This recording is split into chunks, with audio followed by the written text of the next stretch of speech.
What's up, ladies? What's up, all my African American and Latino ladies? I am so excited to be with you because this is the kickoff episode for my new channel, and I think I'm going to call it In the Trenches with Lauren Delisa Coleman. I'm going to actually take you around with me to different meetings, different events, etc., and give you really an inside look at what's going on in terms of business, happenings, all kinds of things to help you either get into your career or do better and go farther and faster in your career.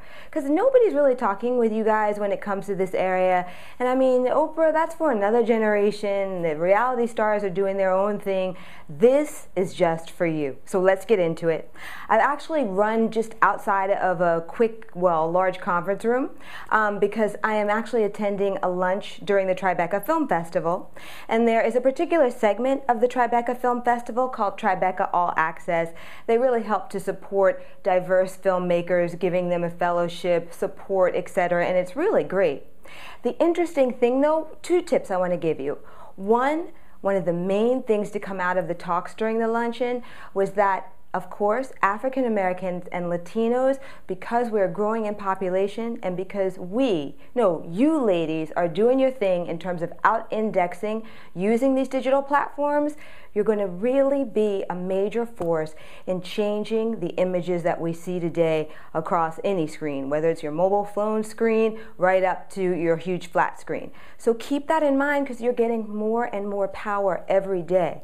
And as you get this power, make sure you use it properly. So here's a quick tidbit that also happened during this event. So Jane Rosenthal, who's Robert De Niro's producing partner and who actually helped him found the Tribeca Film Festival, was giving her little welcome speech, and she wanted to introduce a particular woman of color who is of note. There's no need to really mention her name, but she couldn't really acknowledge her like she wanted to because she was late. She was nowhere near the room, and I think showed up about 10-15 minutes after that.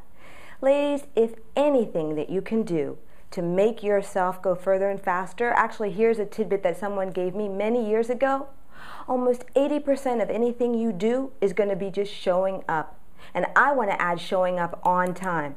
This used to be my problem, but not anymore. I've got my watch set 5 to 7 minutes ahead. My bedroom clock is like 15 minutes ahead, and I usually leave, no matter whether I'm in New York or in Paris, an hour to get to wherever it is I'm going, unless it's right down the street. Ladies, you can miss out on so many wonderful opportunities, whether it's networking, being acknowledged in a huge room like this. I mean, it's so many things. So be on time. Prepare yourself for leadership because, ladies, this is our time. Join me next time when I'll be taking you behind the scenes for more information and being able to be here to help you. Think of me as your mentor, your older girlfriend, what have you. But it's on now. I'm Lauren Delisa Coleman. Prepare for leadership, ladies. I'm out.